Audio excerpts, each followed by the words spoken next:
Good morning guys! So ngayon ay nagluluto ako ng pagkain ni Daddy. Kasi tulog pa si Daddy. Ito. Longganisa yung niluluto ko. Longganisa. And meron akong kanin dito na tira namin kagabi. Isasangag ko. And then meron akong baboy. Maglalaga ako ng baboy.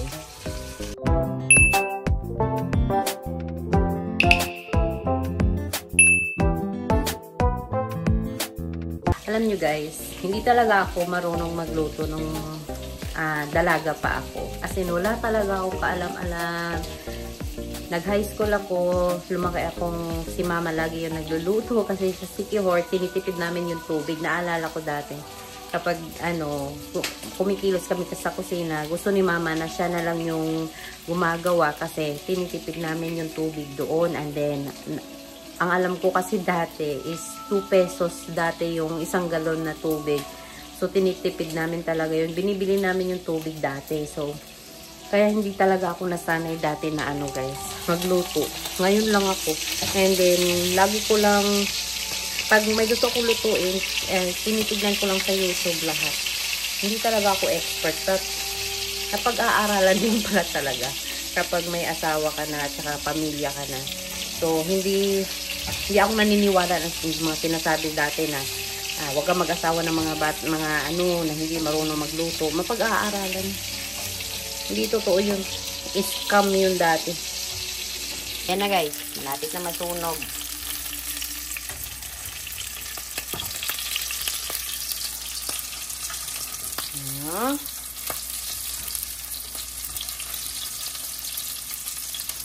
Tapos, yan lang din yung gagamitin ko pang sangag ng kanin. Kasi masarap yan. Yan. Babawasan ko lang ng mantika. Yan, bawasan lang.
Sundo na ako ni Kuya guys. Iniwan ko yung mga bata ni Daddy kasi gising naman si Daddy para hindi ako mahirapan.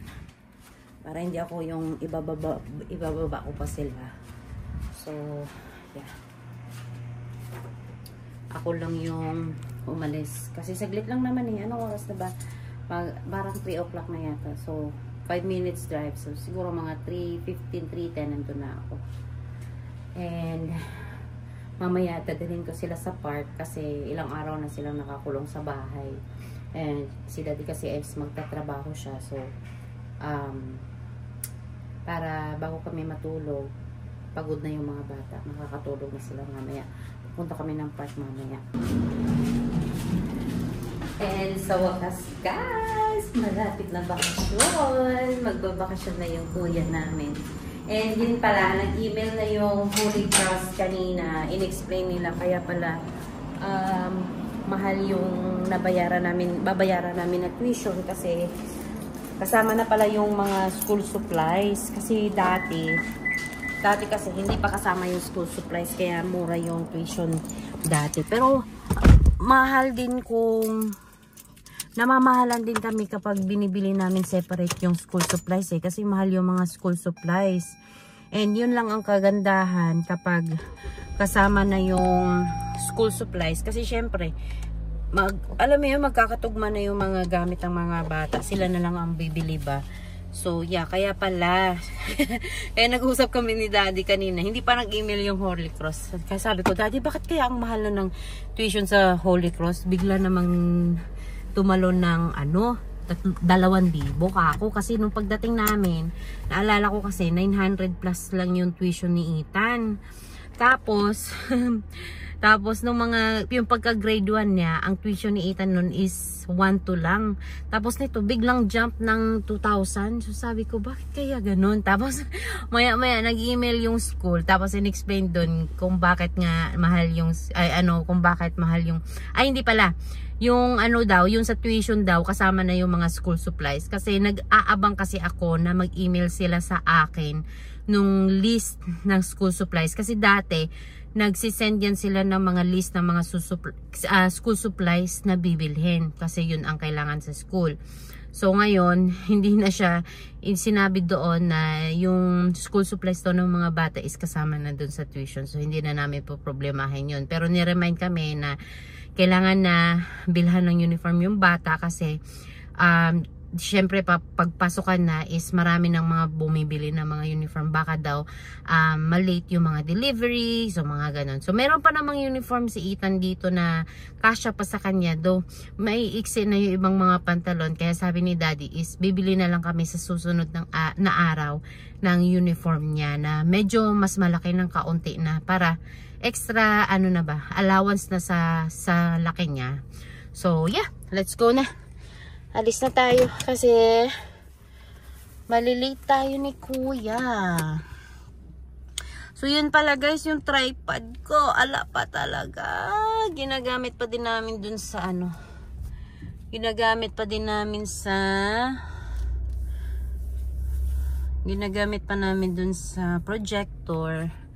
Ayaw ko kasing tanggalin yung tripod doon kasi doon nga kami nanonood pag gabi. Mas gusto ko doon nanonood sa gabi kasi malaki, tapos alam mo yun, nakahiga lang ako, yung mga bata nakahiga lang. Tapos pag inantok na sila, diretso lang sila natutulog doon sa kama, kasi doon kami sa kwarto magtatakbo-takbo si Elisha, magagalit na naman yung matanda. So yun lang guys. Let's go na kasi bawal mag-cellphone while driving. Let's go. Grabe guys. Kung nakikita nyo yung mga lumilipad, mga dandelion yun. Ayun o, parang siyang snow kapag summer. Makati yan. Asan jacket mo ya? Okay.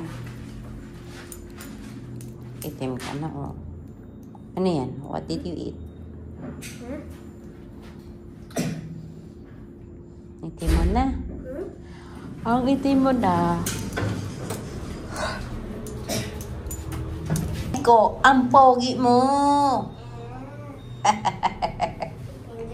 Come here. Tapos na maligo si Pogi. Tapos si Kuya. And si Elisha. Nag-watch na lang sila ng guys. Plants vs. Zombies. Tapos kumakain si Ellie ng strawberry. Tapos magkakape ako guys. Merienda time. Kape at saka biscuit lang kasi kain na naman. Puro na lang tayo kain ito. Ito yung nilaga ko kanina guys. So, malambot siya. Hindi ko siya sa pressure cooker na luto kasi nalimutan ko. Dapat yung rice cooker yung ginamit ko na magsaing. Dyan ako nakapagsaing. Kaya dito na lang ako nagluto. Malambot naman. Matagal ko siyang pinakulaan. Malambot. Masarap naman yung Magkakape muna tayo. Kasi I need energy. So yeah. Mamala tayo ng gatas. Ay. Gatas.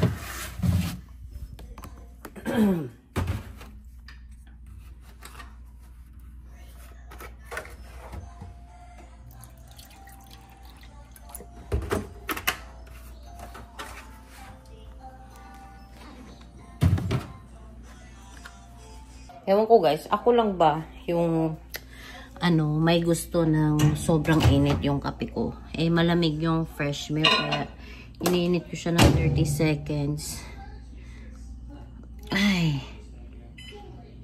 Yan, iniinit ko siya ng 30 seconds. Tapos, tsaka ako magtitimpla. Nakapag-init na din ako ng Wag muna tayo dito.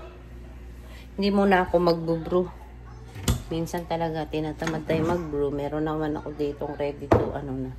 So, ito na lang muna tayo. Bigyan natin si Alicia ng blueberry. Gusto niya to. Kanina ko to nabili sa No Frills. Binilan ko siya ng blueberry at saka blueberry at saka strawberry. Yan, ngayon strawberry yung kinakain niya. Yan, naubos din yung strawberry. Ayan na. Bakit? Sleepy ka na? Want to sleep na? Oo. Yeah, dyan muna si Pio. Papatulogin ko muna siya. Yan, tulog muna.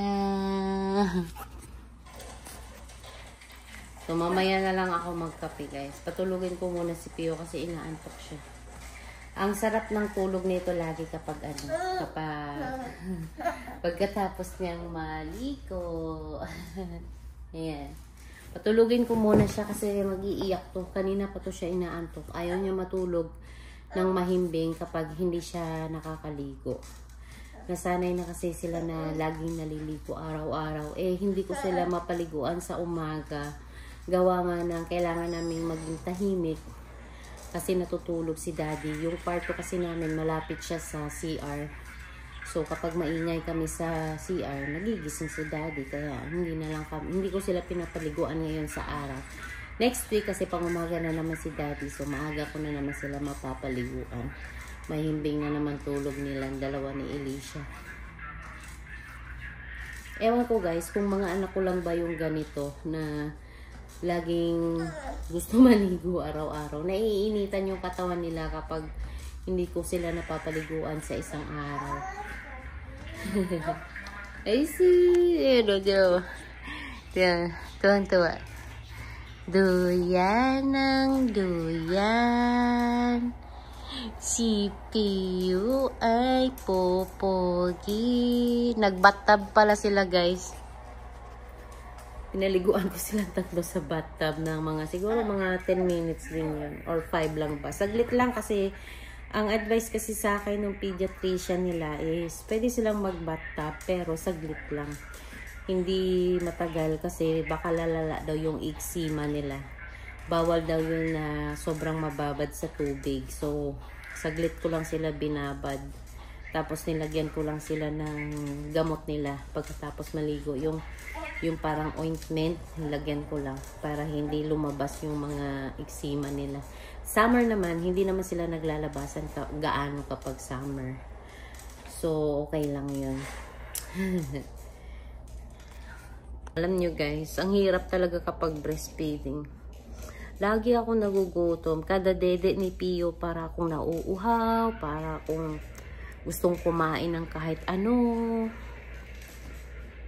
Kaya, pero alam nyo guys, nagpapasalamat pa din talaga ako kasi napakadami kong gatas. Sa awa ng Diyos talaga, napakadami kong gatas. At tinamo naman si Pio, ang bilis niyang lumaki talaga, mas bumigat siya kasi nga, mas marami akong gatas na nabibigay sa kanya. Kaya yun na lang ang iniisip ko. Di bali na para na tayong ewan yung katawan natin, sakripisyo muna talaga kasi para naman sa health ng anak ko. Kasi pagkatapos naman niya magdede sa akin is kakalma na din yung ko nun, yung pagkain ko kasi hindi na ako magugutom palagi kasi grabe talaga, iba talaga kapag breastfeeding. Si Pio pa naman mayat maya nagdododo.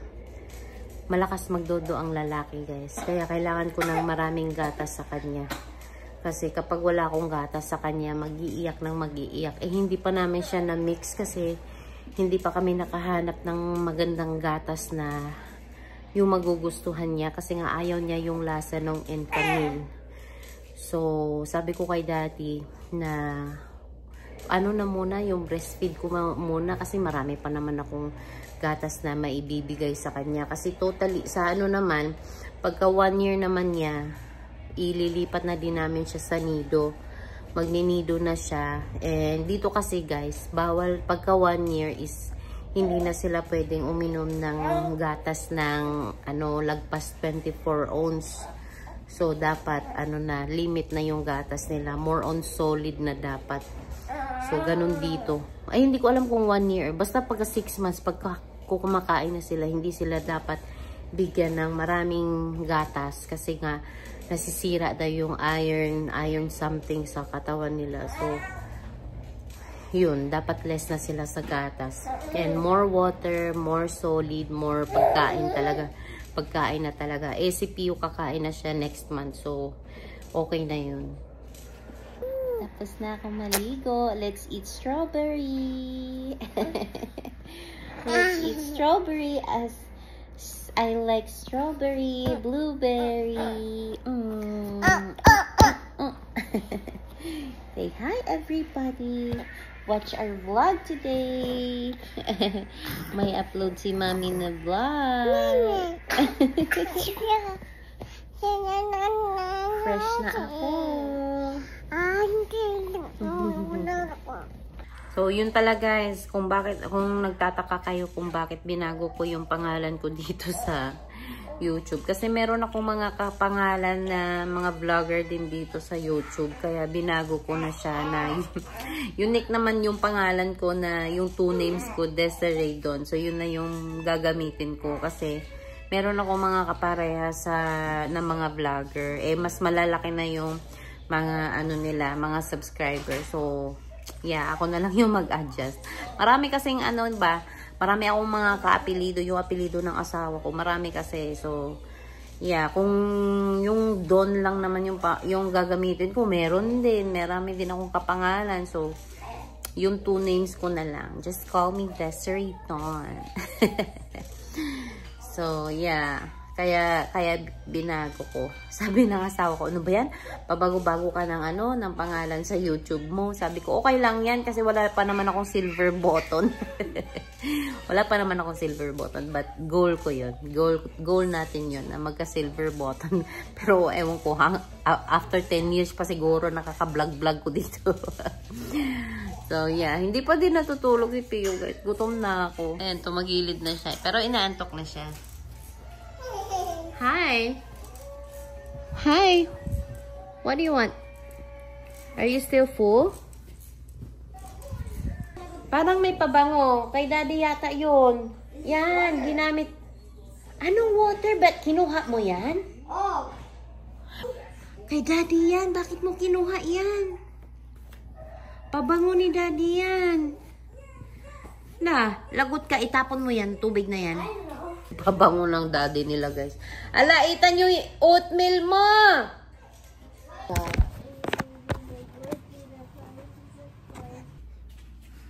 Tulog na yung mga bata, guys.